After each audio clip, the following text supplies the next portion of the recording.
Chazal tell us in Masechet Shabbos that after 120 years, HaKadosh Baruch Hu is going to ask us a number of questions, such as, did we conduct our business faithfully? Did we set aside regular times for Torah? Did we occupy ourselves with procreation? But one of the questions that is most relevant for today is the question of Tzipisa Yeshua. Did you eagerly await redemption? The question is not, do you believe in Mashiach intellectually?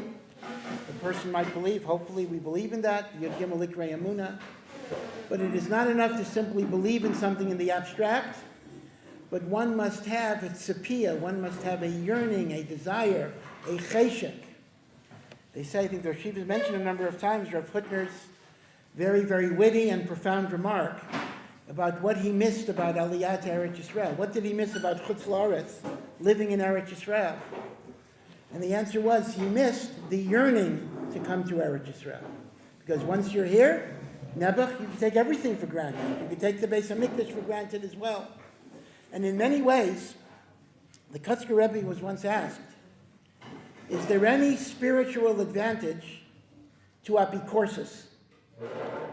Meaning the Rambam says every single midah can be used for good or be used for bad. Can heresy ever be used for good? Now, okay, Lamaisa, it's not necessarily a strong question because heresy is not a midah, it's an intellectual philosophy.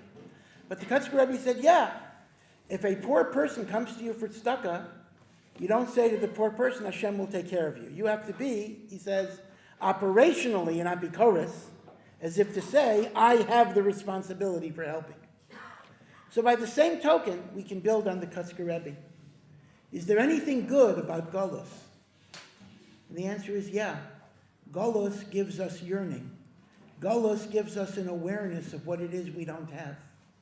And through that awareness, through that yearning, we paradoxically become closer to Hashem than we were, even when we were close. It is the process of richuk itself, the process of distance, that can generate within the heart a tremendous closeness to Hashem. In English, we have the saying, absence makes the heart grow fonder. And this is true, both in terms of our feeling for Hashem and HaKadosh Baruch Hu's feeling for us. So this is the day where we think about distance, we think about richuk. We recognize the pain of Golus. We know how far we are from HaKadosh Baruch Hu. And even in the city of Yerushalayim HaBenuya, perhaps even more so in this city, as wonderful as it is, as great a privilege as it is, to be Zochet to live in Yerushalayim Yirah Kodesh, we can feel perhaps even more intensely than those outside of this city, how we're not there yet. The Gula has not arrived. Again, I also remember, as Shiva mentioned, the 6-Day War. I was younger then, but in the 6-Day War, after the 6-Day War, there were people that were saying, who needs Tisha B'Av anymore? And there are even, in the Dati Lumi world, there are even Shelos Utshuvot regarding changing the prayer of Nachem. How can we possibly talk about the ear, the city? We're going to say it as Mincha, Ho'avela, Hachareva, that's in mourning, that's destroyed. How could that be when Baruch Hashem, we are so built up? But that's based on an illusion of what does it mean to be built up. First of all, even in a physical way, we are very, very far from safe and secure. Unfortunately, in a world of Islamic terrorism, in a world where everything is up for grabs, in a world where Yerushalayim, half of Yerushalayim might be given back next week, even in a physical sense, the most literal, physical, superficial sense, we are not yet in a safe situation. But then, of course, our tefillos are not pitched on that which is superficial, ephemeral, or changing. Our tefillos are referring to the Gilei Shechina, to the Kirvas Elokim. The kaisel is a wonderful thing, but what is the kaisel? The kaisel is the remnant of a wall of the Harabayas. Not even the Beis HaMikdash, not even the Azorah. And what is the Harabayas?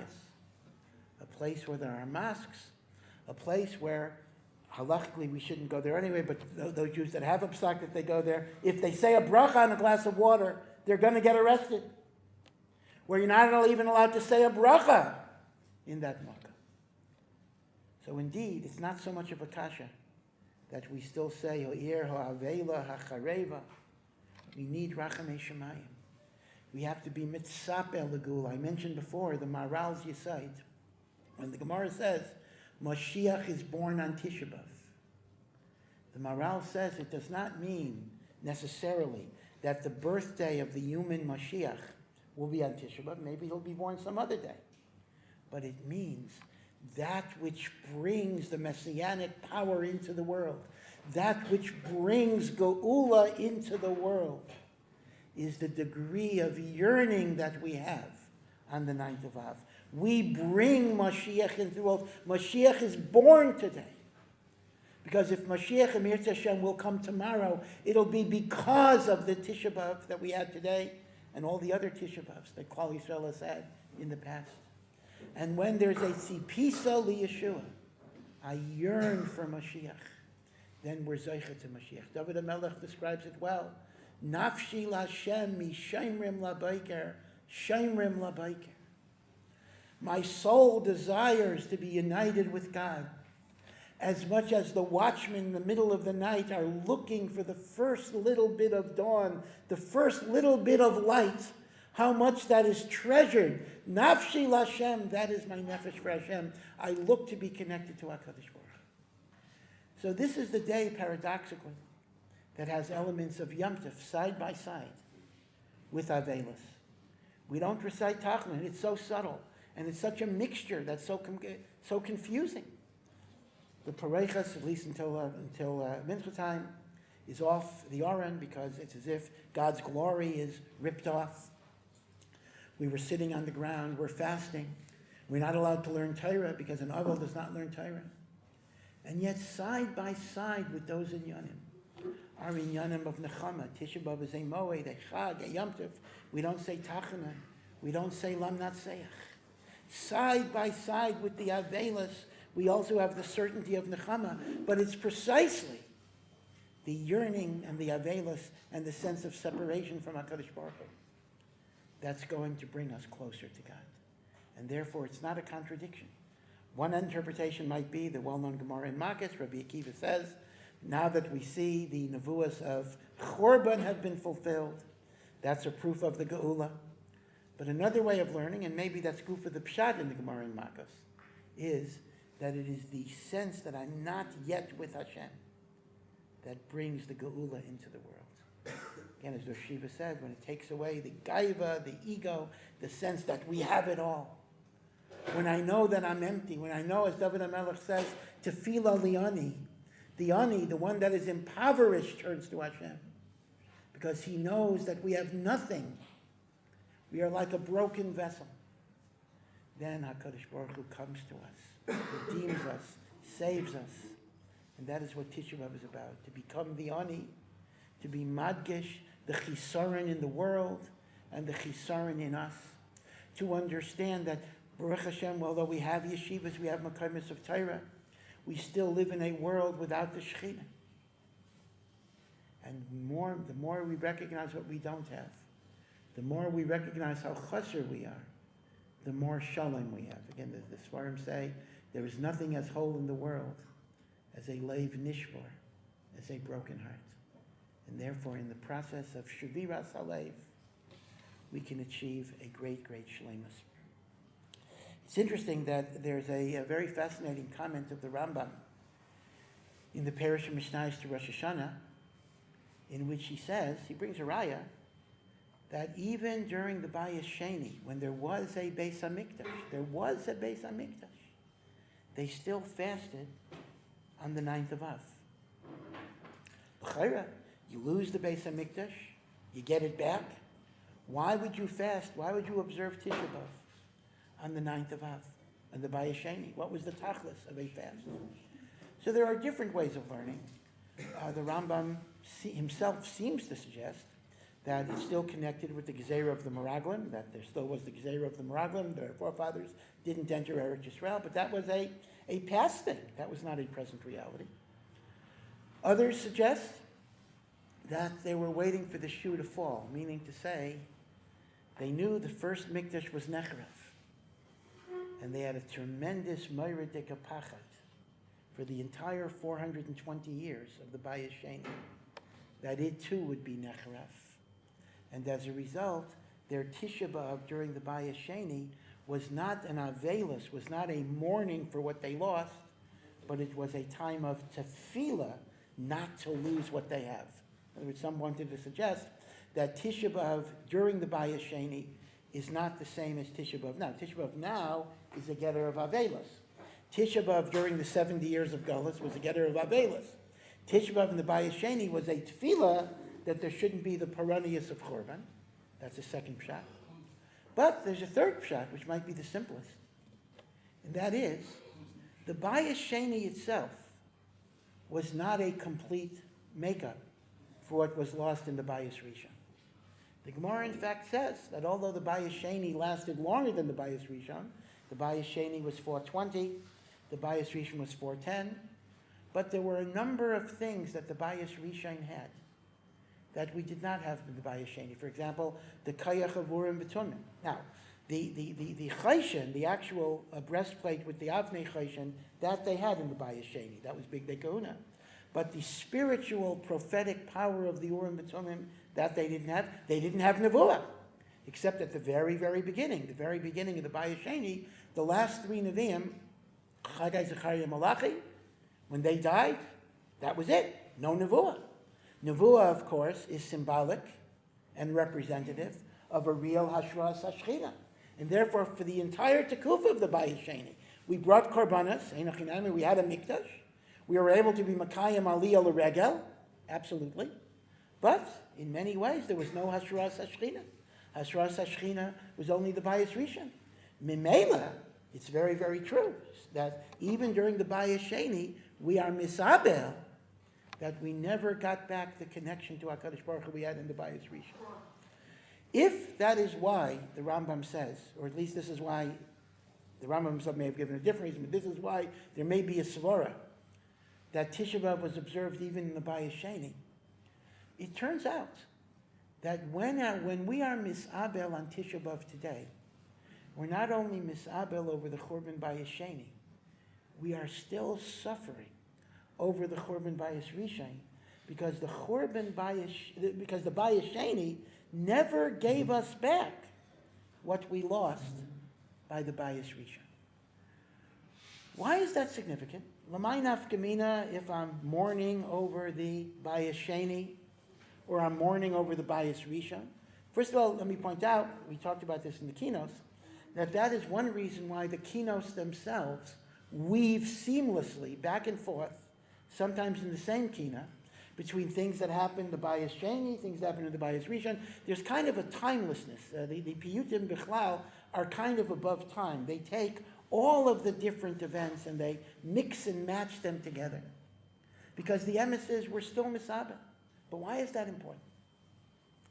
It's Yadua, a very Yesodistic klal that the Talmud Yerushalmi tells us.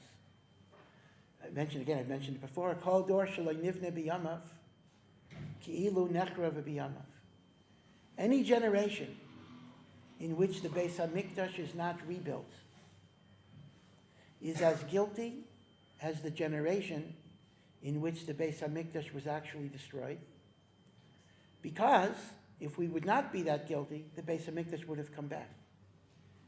This Yerushalmi is far from simple. This is actually a very, very big chiddush. Without the Yerushalmi, I might have assumed the following. A generation lost the Mikdash because they had so many sins, they had so many averos, they were not worthy. Okay. We're not so bad. But Nebuch, we don't have the special merit that it takes to get the Mikdash back.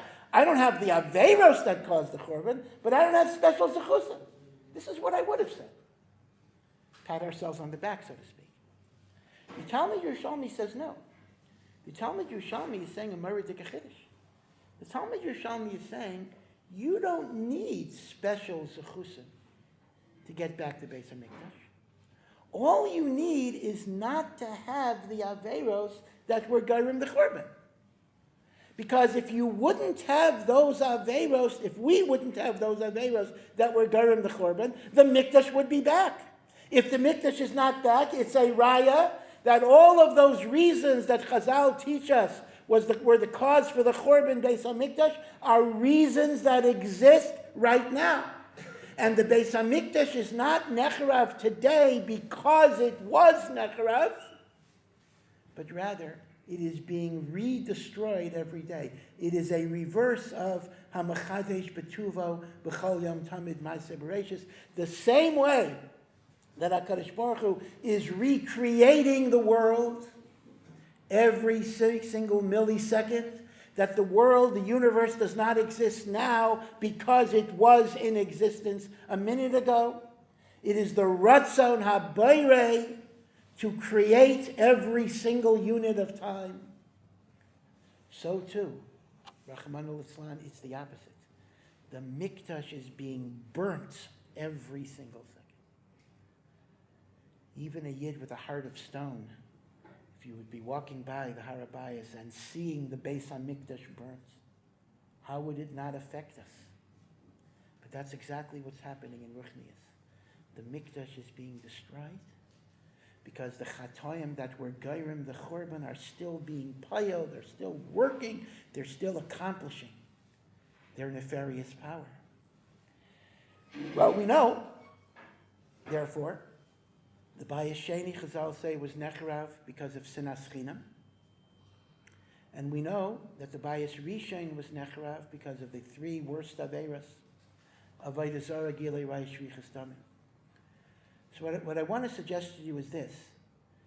The significance of being Misabel, not only over the Bayis Sheni, but over the Bayis Rishon, is actually telling us that not only are we still guilty of the Siba of Sinas Chinam, which is Pashit, and I'll talk about that a little bit, but we're actually still guilty of the original Avodah Zarah, Gilei Araya, Shvichas Damim, that caused the Churban Bayis Rishon. Because if we wouldn't be guilty of that, we would have that Mikdash back. That's why it's significant to kind of identify which Mikdash you're Misabel over. Because if each Mikdash is Mekusher to specific Averos, and I'm causing a Churban of that Mikdash every second, then I am Mekusher to those Averos as well. What's the pshat? So Bishlama for the second Mikdash, we don't have much of a kasha. Sinas Chinam, to say that we still have Sinas Chinam. I don't need to bring rayas that Klal Yisrael, we are beset with Sinas Chinam. Just want to point out a Heora of the Nitziv, a very, very famous Hakdama of the Nitziv to Sefer Devarim and Hamik Davar. And the Nitziv himself was criticized in his lifetime for this Hakdama. In a way, the criticism proves the Hakdama, though. You see, the Nitziv says that what was the Sinas Chinam of the Bayis Sheni? The Sinas, because first of all, what is Sinas Chinam? Who has Sinas Chinam? I hate somebody. You ask me why. I say, no reason. Everybody has a reason. By definition, if you don't like somebody, there's a reason you don't like somebody. Weiss the Chais, even when there's a reason, it's still called Chinam.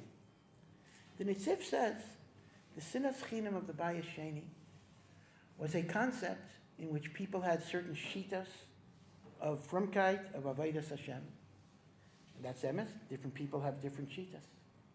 But they looked at anyone that didn't have that shita. This is the Nitziv, this is not me. They looked at people with different shitas as apikorsim, as kaifrim, as chutz l'machna. And although avada, v'shtetzach, the Nitziv is also maida, and everyone's maida, there are things that are in fact that case. But to look at something and say, if you're to my right, you're a fanatic. And if you're a little bit to my left, you're an apikairis. It's punkt where I am. That is the only emes. And everything else is either kfir or apikorsis or excessive frumkeit. The Nitziv says that is the sinas chinam of the Bayis Sheni. That was Geirim the Churban. That a person has to look and understand that within Shalomei Amunei Yisrael, again, these are important qualifications, there are different hadrachas, different derachim. And on one hand, every Ben Torah needs to know where he stands. We have to connect ourselves to our Rebbeim to understand the direction that we need to go and what is right for us and what is the way we want to raise our families. That is a very important principle. But at the same time, to understand that in the panoramic beauty of Am Yisrael, there can be different shittas, whether it's Hasidus, Musar, different approaches in Musar and in Hasidus, different Darchei Halimut, even different approaches on political questions. One understands there can be Chilukei Deis, and the Chilukei Deis can be very strong, and they can be very, very significant. But there still can be an Avas Yisrael, an Achdus, a Kesher. And the Shlomo HaMelech, the Chacham Mikol Adam, tells us, Kamayim aponim el ponim, came leifa adam liyadam. Water reflects the face that you show the water. The Gra says, this is really pasuk pshat of the pasuk. You smile at the water, you'll get back a smiling face. You frown at the water, you get back a frowning face. Whatever you show the water is what you get back. Came leifa adam liyadam. What I show another person is what I get back.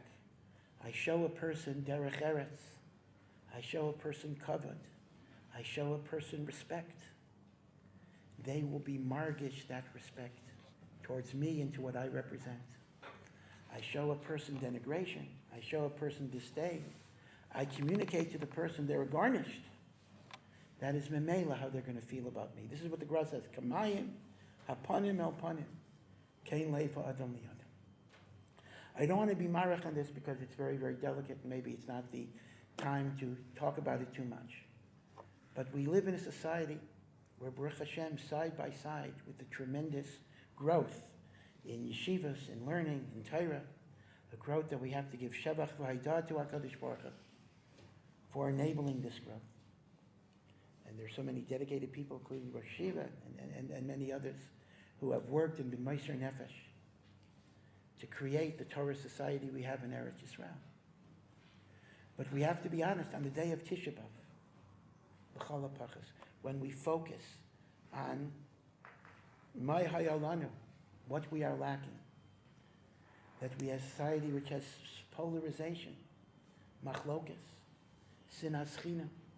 People use, Baruch Hashem, not our Gedolim. I forget, people are not following the Hadrach of our Gedolim. But people use terms of bizyainus, labeling kfira, bikorsim, using all sorts of lashinus against other yidden, which bebechinas kamayim apanim al panim is only ma'ayrer, sinna, and resentment. And if we follow Shlomo HaMelech Zeitza, and if we recognize that the geula, the tikkun of the Bayis Sheni, can only come when we are misakin sinas chinam. And when we understand that not every mistake is a kfira, and not every idea of kfira makes the person a kafir, because a person might be tinok shenishma, there might be all sorts of other explanations, then I think, at least in some degree, we can bring Klal Yisrael, ourselves and Klal Yisrael and Eretz Yisrael, closer to a geula. Something to think about. Again, I don't want to be maraching this too much, but I think it's something that every Ben Torah has to give very, very careful thought. What am I doing to build bridges? What am I doing without compromising the yesodus of the hashkafa that I learned and the hashkafa that I consider to be the das Torah from my Messiah? What am I doing within that boundary to try to reach out to others with friendship, with love, with understanding, and with respect? You know, Rav Gershon Edelman, one of the Rosh Yeshivas of Panovich, actually had a sikha, and I remember that I saw a little video of it for a few minutes, and the Bachrim were very shocked because it had not been something they had heard before. But he was talking about even the notion of expressing hakaras hatov to chayolim, to police. Yeah, of course we have machlokes. Of course this is a gezeira ra. No one's going to argue that any type of forcible conscription of Bnei Torah is a chilul Hashem, and it's an endangerment to the state of Israel and to Am Yisrael.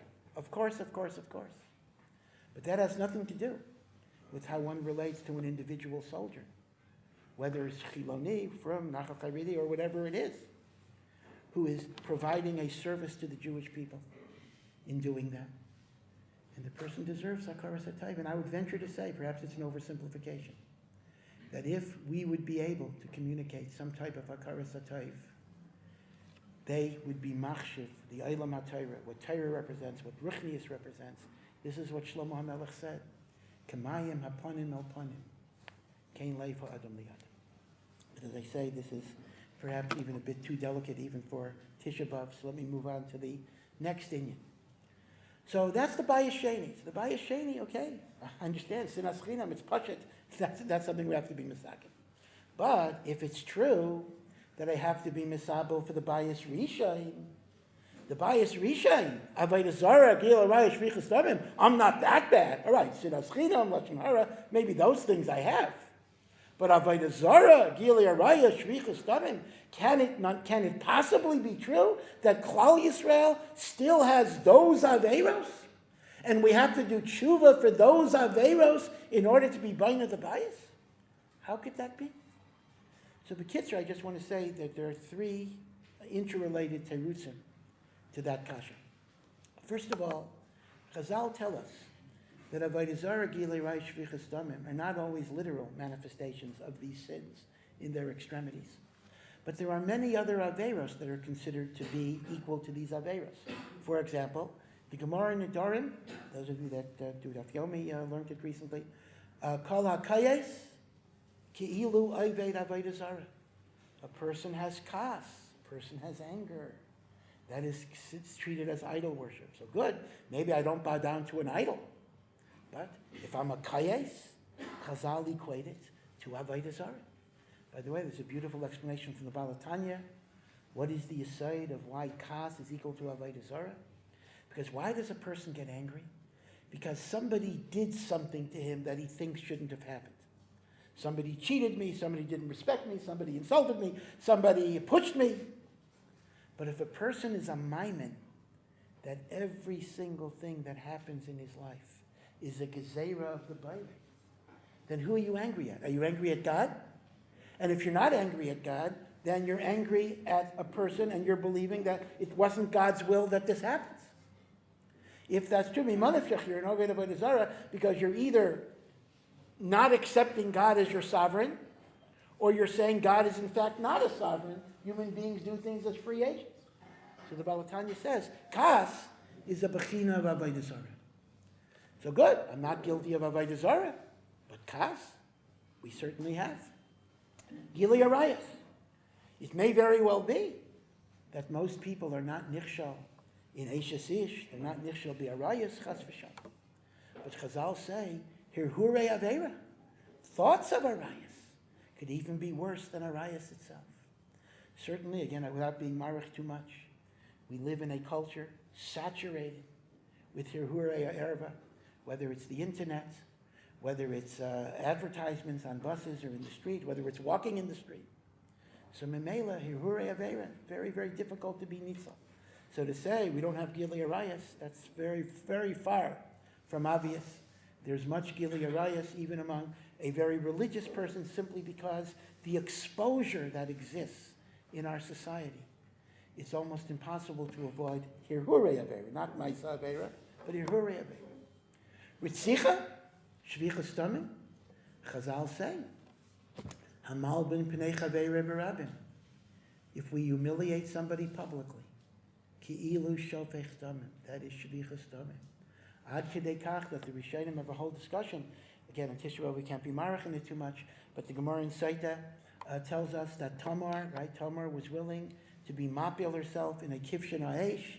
She, rather than embarrass Yehuda, she would not identify that Yehuda was the one that she was mazaneh with, because that would embarrass him. She was willing to die.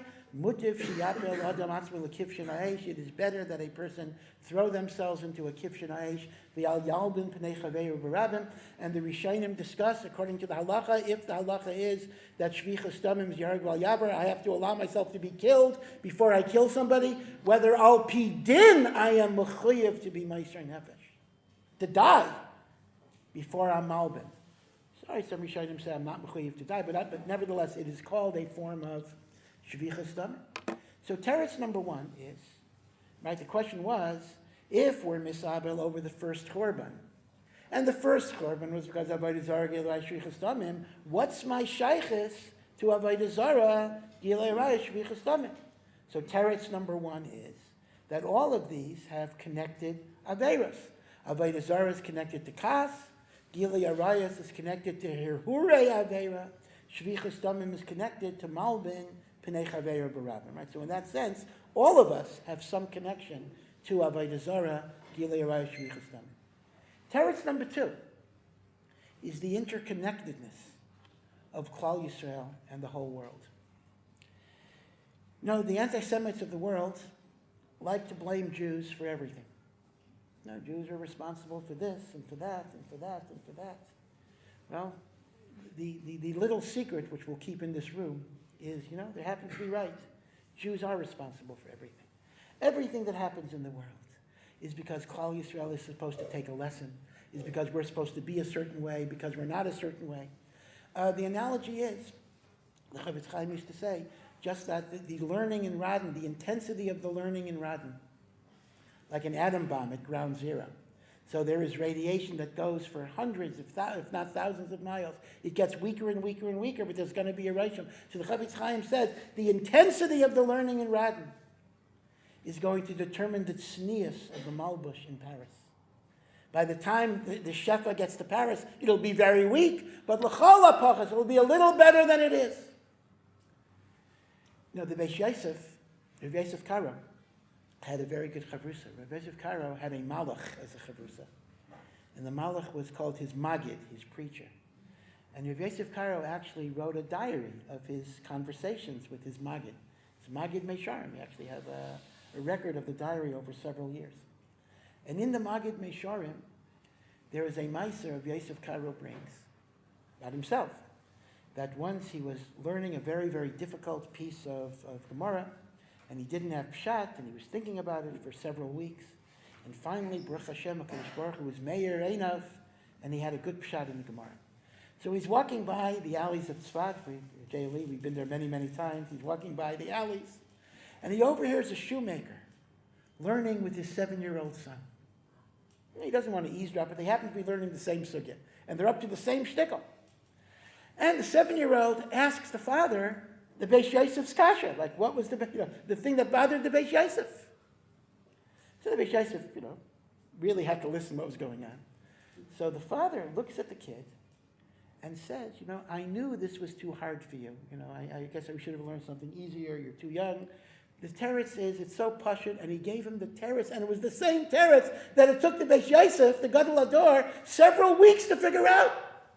And not only did the shoemaker get it, but the shoemaker had a taina that the 7-year-old didn't figure it out by himself. That's really a bizayon. It was simple enough for a 7-year-old kid. Granted, I'm sure it was a hush of a 7-year-old kid, but still.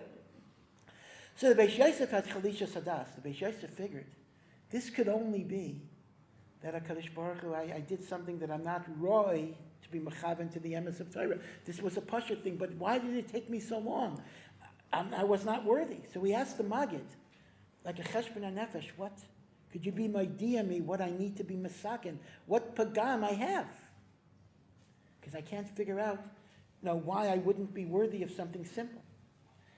So the Magid told him the following idea, an amazing idea. He said, you should know that this Havana was a very deep Havana, that the world was not worthy of, the world was not ready of. But through your Yegiah, through your Amelas, through your Harvanya, you brought this Kayach into the world. Once you brought it into the world, anybody could get it. It's a pella. What do we mean, bring it into the world? He didn't teach it to anybody. He didn't write it. He didn't communicate it. This was a private thing that he did. Elamai, when you bring the Kedusha into the world, it becomes a tangible reality that other people can latch onto. Because we have ripple effects. So the Ben Torah, this is an important musar for the Ben Torah, who sits and steigs in the Beis Medrash, and people say, in fact, the Gemara's definition of an apikairis, the definition of an apikairis, Ma hanilei Rabbanan, what do the Rabbanan do for the world? You sit and you learn. You're not out there, of course, many Talmidei Chacham are out there, but even the people who aren't out there yet, What are you doing for the world? The answer is, you're doing plenty. You don't even know what you're doing for the world. How much rachamim you bring into the world, how much Yeshua, how much Kedusha, how much Kirvas Elokim. It's not only a function, yes, we're supposed to teach and we're supposed to be Makarev and we're supposed to interact, of course. But even the mitzvahs and the learning, befrat, that a person does, beino lebein atzma, with nobody around and nobody even knows, changes the world immensely. That's what the Beis Yosef is saying. It enables even a 7-year-old to understand something that otherwise wouldn't be understood. We change the world. And if we change the world l'tov, we can also change the world l'ra. So this is the second teretz. Yes, I, you, all of us here, we're not guilty of avodah zarah, gilei raya, shvichas damim. But there's no question, we live in a world that is suffused with avodah zarah, gilei raya, shvichas damim. Shvichas damim, look at the murder and the violence in the world, lefi pshuto now. Gilei arayas, lefi pshutai, we live in a world that is meshuka. Avodah zarah, perhaps we don't have that many pagans, although we actually do have many pagans in the world even today. But whether it's money, like the Gra says, when they took away the Yetzer Hara for Avodah Zarah, it was replaced by the Yetzer Hara of money to put something ahead of Avodas Hashem, whatever Avodah Zarah means. So if we live in a world that is full with Avodah Zarah, it's because we didn't create enough of the Kedusha that would vanquish it or limit it and the like. And therefore, we are achroi for the state of the world. The Gemara says in Masechah Shabbos that we normally have a rule when HaKadosh Baruch Hu decrees taiva, when HaKadosh Baruch Hu decrees a ra in the world, he's always going to be chayzer.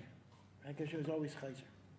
And if HaKadosh Baruch Hu decrees taiva, he's never chayzer. That's why we test the Navi. If a Navi says something good's going to happen, if it doesn't happen, you know that he's false. If a Navi says something bad's going to happen and it doesn't happen, you don't know that he's false, because even if he's a Navi Emes, HaKadosh Baruch Hu changes his mind, because Hashem is Racham V'Chanan. But a Nevuah L'Taiv will never be changed. Of Rizak the Gemara and Shabbos, all rules have exceptions, and we do have one exception. At the time of the Chorban Bayis Rishon, HaKadosh Baruch Hu gave Yecheskel the Nevuah that the tzaddikim in Yerushalayim should be saved, and he told the Malach to inscribe a letter on the Meitzach, on the forehead of the tzaddikim, that they should be nitzal. And this was a Nevuah L'Taiv. And yet, the Gemara in Shabbos reconstructs a Shakla V'Tari with the Midas Adin, and the Midas Adin says, why should these tzaddikim be saved? And the answer is because they kept the whole Torah. But then the Midas Adin says, but they could have given teichacha to those who didn't. They could have influenced them. But the Midas Arachamim said, Hashem, golui v'yadua lefanecha, that if they would have been mochiach, it wouldn't have changed anything. But the final word came to the Midas Adin. The Midas Adin said, Hashem, you knew. But how did they know? They didn't know.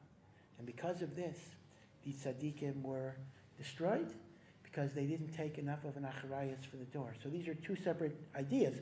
One idea is that through our own internal kedusha, we change the environment of the world. And the other is that we have the kayach through learning, through teaching, through serving as an example, to change the world in many, many ways.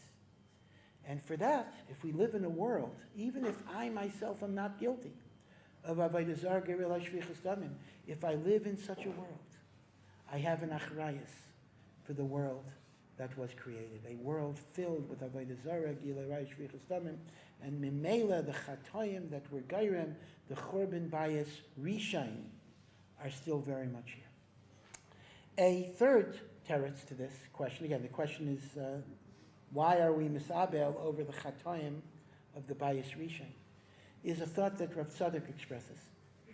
And Rav Tzadok expresses the idea that avodah zarah, gilui raya, shvichas damim are simply external symptoms of an extreme of a disease within the midos of a person. And what are the three midos that destroy a person? So Pirkei Avos tells us, Kina, taiva, v'kavod. Kina is jealousy. Taiva is excessive lust for sensuality and pleasure. And kavod is the incessant need for ego gratification, honor and glory. Rabbi Elazar says, Maitzian es ha'adam min ha'elam, they take a person out of the world. They destroy a person's chelik in Eilam Haba, and as the Alter of Slobodka used to say, it destroys your pleasure in this world as well. One cannot enjoy life if one is consumed with kina, taiva, v'kavod, because whatever brachas HaKadosh Baruch Hu gives them, they're never going to appreciate. So Rav Tzadok simply says this: the extreme manifestation of kina is shvichas damim. In fact, it's interesting, Rav Tzadok did not consult crime statistics, but indeed, most crime statistics say that most murders are as a result of family jealousies or whatever it is. Even in Rahman al-Islam, we live in a door where it might be over somebody's sneakers, somebody's shoes, whatever it is. Ritzicha. So Ritzicha is the extreme manifestation of, I am so jealous of you, I begrudge your right to live. I don't want you to live in my world. Gili Arayas is obviously connected to Taiva. And Avodah Zarah, connected to Kavod, this is a little more tricky and it's a little more subtle. But in many, many ways, the urge for Avodah Zarah in part stems from the notion that man wants to be the central focus. In other words, a human being, instead of being subject to God, would like to create a religion that lets him do whatever he wants. The Gemara says, La'yavdu Yisrael Avodah Zarah. The Jewish people turned to Avodah Zarah because that permitted them to be over an arayas. What does that mean? That instead of a religion where you're mavatel yourself to the Bayrei, you want to create a religion that lets you do whatever you want. So instead of man being made in the image of God, a person creates a belief structure where God is made in the image of man. Look, Lamashal, at the Kfira of the Greek and the Roman, what were their small g gods? They were basically dysfunctional human beings with superpowers. They obviously didn't care if you were Mazana because they were Mazana. They didn't care if you were Rotseach because they were Rotseach. They did worse. That's a perfect religion because that's a religion that basically says, I define what I want to do, and then I create the religious system that says I can get away with it. You have your cake and eat it too. So you have your sacrifices and your temples and your holidays and your rituals, but you've created a structure of values that is simply defined by whatever you want it to be. So Rav Tzadok says the yesod of Avodah Zarah actually comes from the sense of kavod. I have to be in charge. So Rav Tzadok's thought is quite beautiful. A person can have a disease even if you don't have the symptoms of the disease yet. It may very well be that Baruch Hashem, we are not people who worship Avodah Zarah. We are not people who are nichshel bi'arayos. We are not people that do shvichas damim. But the shirish of Avodah Zarah is kavod, the gaiva that I have to be in charge. And the shirish of Gilei Arayos is taiva, the need for excessive sensual pleasures. And the shirish of Ritzicha is kina. And certainly if I live in a world where I still want to define, I want the Torah to fit my agenda, instead of my being mavatal myself to the Bayrei, that is the shirish of Avodah Zarah, because I make myself my God. I become the God that I truly worship, and when HaKadosh Baruch Hu agrees with me, that's a wonderful thing. I'm very happy. If he doesn't, I'll just redefine it. You see this all the time, where people make moral choices, sometimes even people who are nominally Orthodox. They make moral choices based on what they think is right, based on what conventional morality or politics says is right. And then they'll cherry pick psukim, mamorei chazal, out of context, this language, that language, to say, oh, you see, HaKadosh Baruch Hu agrees with me, Judaism agrees with me. That's exactly the opposite process, in which we have to be mavatal ourselves to the Ratzon HaBayrei. And if you're not mavatal yourself to the Ratzon HaBayrei, that's kavod. And kavod, Rav Tzadok says, is the shirish of Avodah Zarah. So b'kitzur, these are three terutzim to a single kasha, and that is, Why are we still misabel the bias rishain? We don't have the chatayim of avodah zarah, gilei rai shvichas damim. So teretz number one is that avodah zarah could equal kas, gilei rai hirhurei avera, shvichas damim is malbin pnei chavera. Teretz number two is we have an achrayas for the world, and if we live in a world of such tuma, it is our achrayas that we didn't create enough kedusha. And teretz number three is that these three sins of avodah zarah, gilei shvichas damim are symptoms of character flaws. And the character flaws are things that we do have to work on. Again, I speak for myself. I don't want to say anyone else, but one has to make a cheshbon hanefesh to the degree that we have the jealousy of other people, that we have taiva, and most importantly, perhaps, the idea of kavod, in which I want to be the boss. I want to define what's right, and I use HaKadosh Baruch Hu to prove that I'm right. You know, it's very interesting. Chaim Shmulevitz, I used to point out that this is the aside of the principle in the Gemara of Gadol HaMitzvah V'Yaisa. When a person is commanded to do a mitzvah, it's a greater merit than if you do a mitzvah that you're not commanded to do. That is the makor of simcha at a bar mitzvah. The reason a bar mitzvah is a sudas mitzvah is because Baruch Hashem, it's a great simcha that I'm leaving the category of optional and I'm becoming a mitzvah. So people ask the kasha, Taisus asks the kasha. L'chayr, it's the opposite. If I do something because I have to do it, no, I have to do it. Of course I have to do it. So why do I deserve so much reward? But if I do a mitzvah I don't have to do, and I do it anyway, like an Isha does a mitzvah that says she's man grama, and she gets reward. She does get reward. It's a good thing. She should get more reward because she's doing more than you have to do. If a katan shigei lechinach does more than he has to do, he should be a wonderful kid.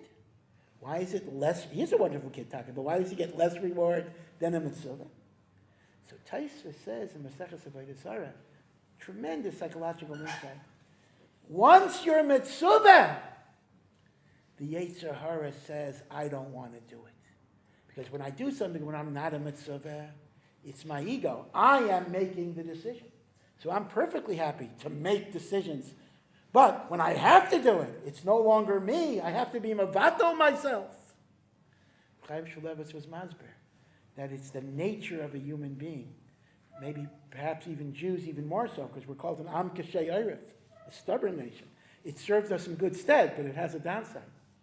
Am Kashei Eiref, when I have to do it, that's when I don't want to do it. So Memela, the Mitzvah V'Yaisa, has a greater avodah because he has to be kovish Yetzer. Let me just end with one final thought. You know, the last of the, or the next of the last keynotes that we read was Eli Tzion V'Yareha. Again, a beautiful, beautiful lament over all of the sufferings of Am Yisrael, and ending with that the greatest tsar of all is the desecration of HaKadosh Baruch Hu's name. We've suffered so much in so many ways, but the last thing is Alei Shimcha Asher Chulal. It is your name, Hashem, that has been desecrated and taken into the mud. And this is the only one of the keynotes that we say bi'amida, we stand up.